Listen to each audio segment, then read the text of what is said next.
अस्सलामुअलैकुम, कैसे हैं आप सब लोग? उम्मीद करती हूँ आप लोग बिल्कुल खैरियत से होंगे। मैं भी बिल्कुल ठीक हूँ। मैं आप लोगों को अपने new channel English literature corner पे वेलकम कहती हूँ। आज का जो हमारा टॉपिक है उसका नेम है रियलिज्म। हम उसके की फीचर्स एंड थीम्स के बारे में डिस्कशन करेंगे। ओके, फर्स्ट ऑफ ऑल हम लोग देख लेते हैं कि इस इंट्रोडक्शन में रियलिज्म जो है वो 19th सेंचुरी की लिटरेरी मूवमेंट है। आप लोगों को पता होगा कि लिटरेरी मूवमेंट किसे कहते हैं। लिटरेचर के अंदर आने वाली ऐसी मूवमेंट जो कि पिछली जो मूवमेंट चल रही होती है उसके अंदर कोई न्यू इम्प्रूवमेंट लेकर आए या फिर पुरानी जो मूवमेंट होती है जो बिल्कुल रिजेक्ट कर दे, that's called literary movement. Okay, अच्छा, तो यहाँ पर हम लोग देख रहे हैं कि रियलिज्म किसे कहते हैं। तो रियलिज्म एक 19th सेंचुरी में एक ऐसी लिटरेरी मूवमेंट है जिसका ये एम है कि प्रेजेंट लाइफ जैसी भी गुजर रही है वो वैसी ही दिखाई जाए, ठीक है, बगैर एग्जैजरेट किए, बगैर फैंटेसी दिखाए, बगैर रोमांटिक इमेजिनेशंस दिखाए। Is it clear?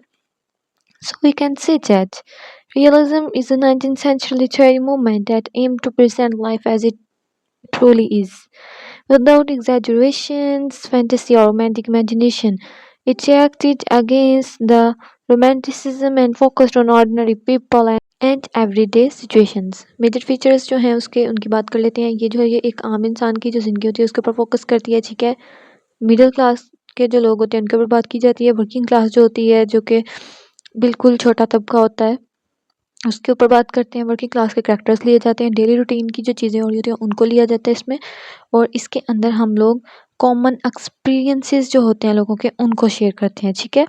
आपको पता है कि रियलिज्म एक बहुत अच्छी लिटरेरी मूवमेंट है, लेकिन अगर हम लोग फैंटेसी की बात करें या फिर कोई इमेजिनेटिव वर्ल्ड की बात करें तो लिटरेचर के अंदर बहुत से राइटर्स ऐसे भी गुजरे हैं जिन्होंने इमेजिनेशन की इंतहा कर दी है, फैंटेसी को इतना एक्सप्लोर किया हुआ है, इस कदर ज़्यादा डिस्कवरीज की हुई हैं, इस कदर रोमांटिसिज्म, इस कदर लिटरेचर को जो है वो इमेजिनेटिव बना दिया हुआ है कि लोग जो हैं वो हकीकी दुनिया से बहुत ज़्यादा दूर हो चुके हैं। लेकिन जैसे रियलिज्म आए, रियलिज्म ने फोकस किया कि रियलिटी क्या है, रियलिटी चेक लोगों को देने चाहिए। ओके, डिटेल्ड डिस्क्रिप्शन की अगर हम लोग बात करें तो उसमें हम लोग देखेंगे कि रियलिस्टिक सेटिंग रखी जाती है टाउन विलेजेस होम्स की, attention to small details of life, objective बात की जाती है, सब्जेक्टिवली नहीं की जाती है। नरेशन की जाती है जब तो ऑथर जो होता है वो न्यूट्रल रहता है, वो किसी एक के हक में बात नहीं करता है, ठीक है।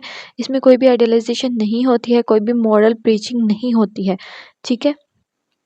इसके अंदर कॉम्प्लेक्स कैरेक्टर्स जो होते हैं वो यूज़ किए जाते हैं और इनमें साइकोलॉजिकल डेप्थ को भी देखा जाता है उस तिबके की, उस क्लास की जो कि हमारे माशरे में बहुत ज़्यादा कमतर समझा जाता है। इट मीन्स कि हम वर्किंग क्लास की बात कर रहे हैं, लोअर फैमिलीज़ की बात कर रहे हैं, जो पुअर होते हैं वो बहुत ज़्यादा हक़ीर समझे जाते हैं अमीरों की नज़रों में। लेकिन रियलिज़्म जब लिटरेरी मूवमेंट आई तो उन्होंने अमीर तबके को छोड़ के गरीबों के ऊपर लिखना शुरू किया, गरीबों की बातों के ऊपर फ़ोकस किया, उनकी साइकोलॉजी को डेप्थ में स्टडी करना स्टार्ट किया कि ये लोग क्या चाहते हैं। ये भी तो हमारे माशरे का हिस्सा हैं, इन्हें भी तो हकूक़ मिलने चाहिए, ये भी तो राइट्स डिज़र्व करते हैं। अगर ये कुछ कहते नहीं हैं तो क्या मतलब इनको कुछ मिलना भी नहीं चाहिए? तो इसलिए रियलिज़्म के अंदर जो राइटर्स थे उन्होंने इन्हीं चीज़ों के ऊपर फ़ोकस किया, ठीक है। पॉवर्टी, क्लास डिफरेंसेस, इन सारी चीज़ों को मेनली हाइलाइट किया गया है राइटर्स की तरफ से, ठीक है।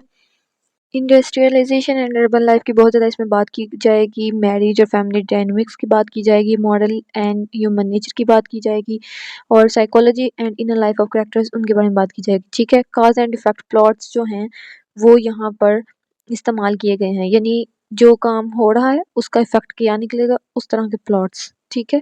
इसके अंदर जो इवेंट्स हैं वो लॉजिकली हैपन्स होते हैं। कुछ राइटर्स होते हैं बिल्कुल इलॉजिकली लिखना शुरू कर देते हैं जी। जैसा कि नॉवेल्स में अक्सर ऐसा होता है कि जो राइटर होता है वो पहले कुछ और लिख रहा होता है, बाद में वो कुछ और लिख रहा होता है, स्टोरीज आपस में मैच नहीं कर रही होती और ये जी उसने नावल लिख दिया, हद हो गई, वैसे ये नावल तो नहीं ना हुआ, ये तो उसका अपना दिमाग का फतूर हुआ जो उसने लिख दिया। लेकिन रियलिज्म के अंदर ऐसा नहीं होता है। रियलिज्म के अंदर ऐसा होता है कि जो भी लिटरेरी चीज़ राइटर्स जो हैं अपने पेन के थ्रू हम तक पहुँचाना चाह रहे हैं वो उसको लॉजिकल वे में पहले कंबाइन करते हैं एंड देन हमारे तक वो पहुँचती है चीज़, ठीक है। इसमें कोई मिरेकल हैपन नहीं होता, कोई मुआवजा नहीं होता, कोई सुपरनैचुरल एलिमेंट्स नहीं होता है। ये जो हमारे पहले के राइटर्स हैं उन्होंने सुपरनैचुरल चीज़ें दिखा-दिखा के, मिरेकल्स की चीज़ों को दिखा-दिखा के लोगों की साइकी इस कदर ख़राब कर दी हुई है कि लोग जो हैं हाथ पे हाथ धर के बैठ गए हुए हैं और कहते हैं कोई ना कोई मुआवज़ा हो जाएगा और हमारा काम हो जाएगा। ऐसा नहीं होता है, हमें हकीकी ज़िंदगी में अपने लिए खुद काम करना पड़ता है, ठीक है। एवरीडे लैंग्वेज जो होती है सिंपल वाली उसको इस्तेमाल किया जाता है। पहले जो राइटर्स थे वो बहुत ज़्यादा हाई-फाई अंग्रेज़ी बोल के ना तो लोगों को एक हिसाब का ना गुमराह करने की कोशिश करते थे कि ये देखें इसको ये वाली चीज़ आती है तो ये इस मुकाम पे पहुँच गया, ये इस मुकाम पे पहुँच गया। नहीं, ऐसा नहीं है, रियलिटी चेक कुछ और है। रियलिटी के अंदर सिंपल लैंग्वेज ही यूज़ होती है। जो एक वो लोअर क्लास का बंदा है, उसे क्या पता कि हाई फाई क्लास बोल के तो उसने ऊपर जाना है। उसे तो सिंपल लैंग्वेज बोल के ही उसने अपने इमोशंस को एक्सप्रेस करना है, अपनी साइकोलॉजी को डेप्थ में हम तक पहुँचाना है, ठीक है? तो इट मीन्स के जो राइटर्स हैं उन्होंने रियलिज़्म की लिटरेरी मूवमेंट को इस्तेमाल करके बहुत अच्छा किया। उन्होंने गरीब तबका जो था, जो लोअर क्लास तबका था उसके बारे में बात की और हमें बताया कि जो लोअर क्लास लोग हैं, वो भी कोई कम इंसान नहीं है, बल्कि वो तो बहुत ही मेहनती लोग होते हैं जो अपने लिए, लोगों के लिए काम करते हैं और अपने लिए ब्रेड अर्न करते हैं, ठीक है? यानी रोटी कमाते हैं, ठीक है? इसके अलावा अगर हम लोग मेजर थीम्स ऑफ रियलिज़्म की बात करें, तो फर्स्ट ऑफ ऑल हमारे पास थीम आ जाता है सोशल क्लास एंड इनइक्वालिटी का। बहुत इंपॉर्टेंट थीम है रियलिज़्म के अंदर, ठीक है? रियलिज़्म के अंदर हमारे जो राइटर्स होते हैं वो इस चीज़ को हाईलाइट करते हैं कि सोशल क्लास जो है, हमारी जो माशरे के लोग हैं, वो सोसाइटी जो है हमारी, वो किस कदर इनइक्वालिटी का शिकार हो रही है। जो पुअर हैं वो पुअर होते जा रहे हैं, रिच जो हैं वो रिचर होते जा रहे हैं, गैप बहुत ज़्यादा होता जा रहा है। रिचर्स जो होते हैं वो पुअर्स को नहीं पूछ रहे हैं, पुअर्स जो हैं वो रिचर्स के ऊपर डिपेंड कर रहे हैं। इसमें इकोनॉमिक स्ट्रगल दिखाई गई है, फाइनेंशियल कंडीशंस दिखाई गई हैं। हर चीज़ तो पैसे से खरीदी जा रही है आजकल। तो जब पैसा ही नहीं होगा, तो क्या गरीब जो हैं वो हमेशा मरते ही रहेंगे? क्या वो अपने लिए कभी कुछ भी नहीं कर सकेंगे? कभी भी वो अपने किसी भी ड्रीम को पूरा नहीं कर सकेंगे? ये चीज़ें उन्होंने हाइलाइट करने की कोशिश की है, ठीक है? पूरी की पूरी हाइलाइट करने की कोशिश की है। एक्सप्लॉयटेशन ऑफ वर्कर्स को दिखाया जाता है, इसमें क्लास कॉन्फ्लिक्ट्स जो होते हैं उनको दिखाया जाता है। जैसा कि industrial society, industrial society main example है सोशल क्लास एंड इनइक्वालिटी की, ठीक है?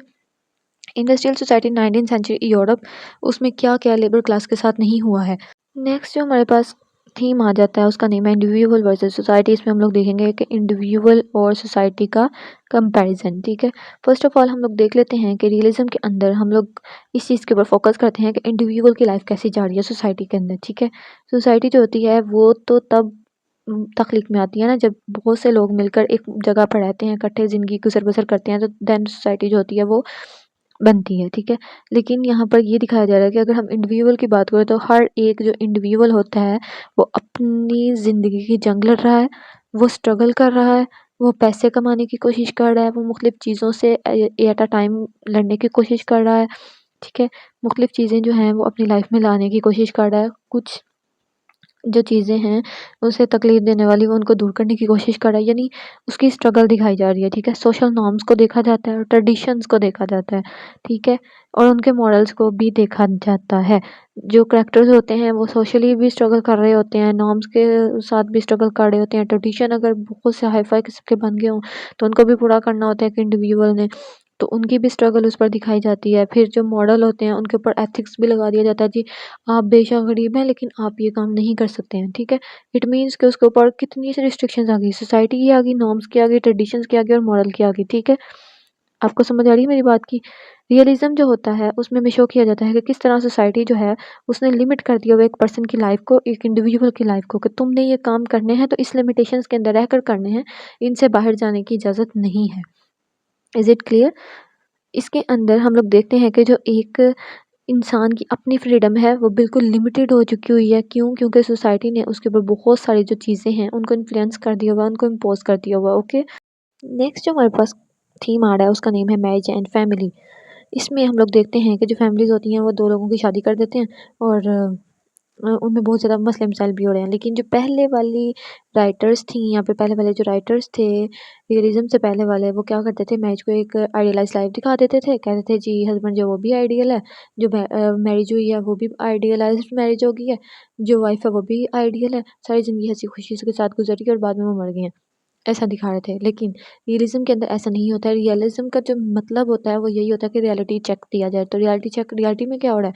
रियलिटी में तो यही हो रहा है ना कि अगर किसी का खामंद अच्छा है तो बीवी नहीं अच्छी, बीवी अच्छी है तो खामंद नहीं अच्छा, बीवी और खामंद दोनों अच्छे हैं तो उनके बच्चे नहीं अच्छे, अगर बीवी, खामंद और बच्चे सब अच्छे हैं तो उनके अंदर पैसे की कमी है, पैसे का फुकदान है, खाने का फुकदान है। ये सारी चीज़ें जो है रियलिज़्म के अंदर आ जाती हैं।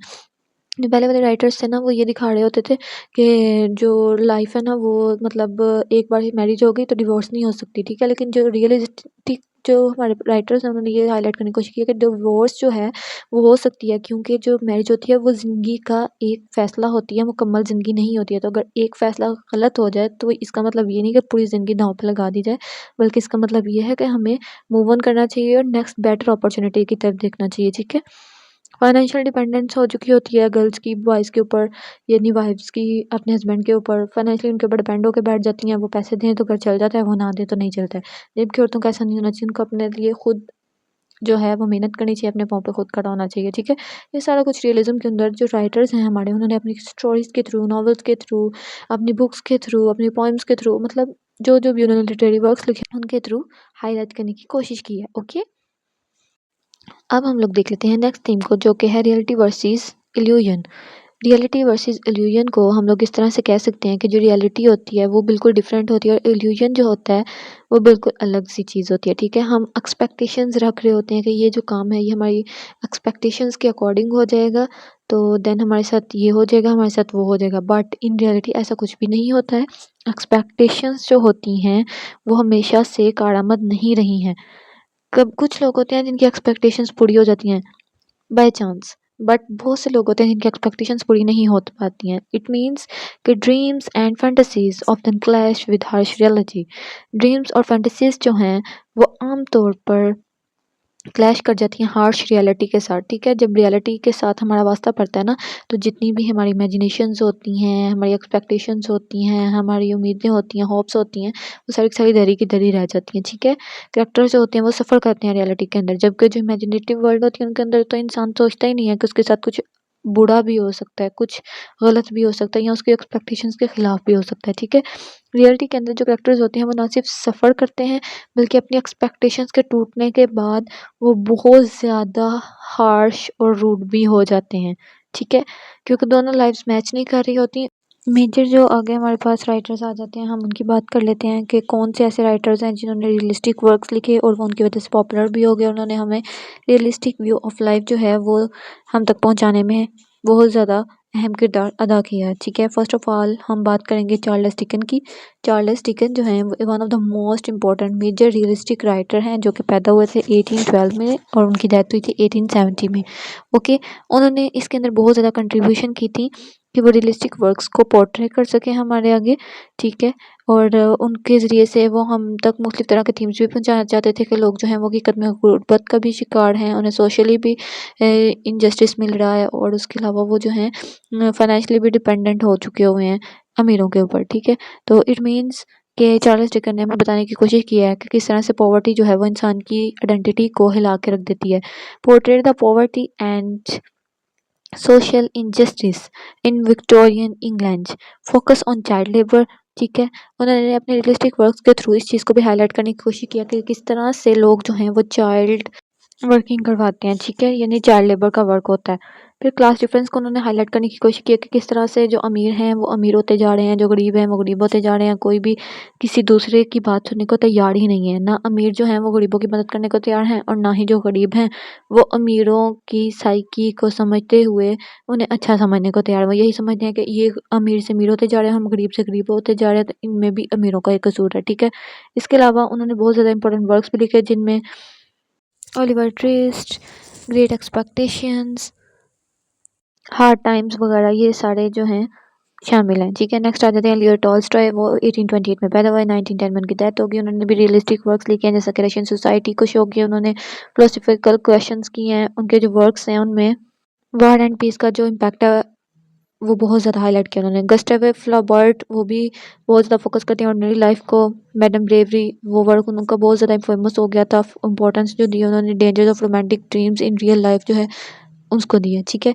नेक्स्ट अगर हम लोग शॉर्टली इसको कंक्लूड करना चाहें तो हम लोग कह सकते हैं कि जो रियलिज़्म है वो एक ऐसी लिटरेरी मूवमेंट है जिसने लोगों के लिखने का अंदाज़ ही बदल दिया, ठीक है। उसने ऑर्डिनरी लोगों के ऊपर फोकस करना स्टार्ट कर दिया, ऑर्डिनरी लाइफ जो थी उसको प्रेजेंट करना स्टार्ट कर दिया, ट्रूथ के ऊपर बात होने लग गई। जो रोमांटिसिज्म, आइडियलिज्म, जो कि आइडियलाइजेशन लोगों ने अपने दिलो दिमाग में बना रखी हुई थी, वो सारी की सारी इन रियलिस्टिक राइटर्स के थ्रू से क्लीन अप हो गई, ठीक है। सोसाइटी के ट्रूथ को उन्होंने हाईलाइट किया, रियलिस्टिक वर्क्स लिख के, उसके अलावा ऑर्डिनरी लाइफ के अंदर क्या-क्या मुसीबतें झेलनी पड़ती हैं, लोगों को क्या-क्या मुश्किलात का सामना करना पड़ता है, कौन-कौन सी तकलीफ़ें, कौन-कौन सी परेशानियाँ उन्हें बर्दाश्त करनी पड़ती हैं, इस चीज़ को भी उन्होंने हाइलाइट किया रियलिस्टिक राइटर्स ने।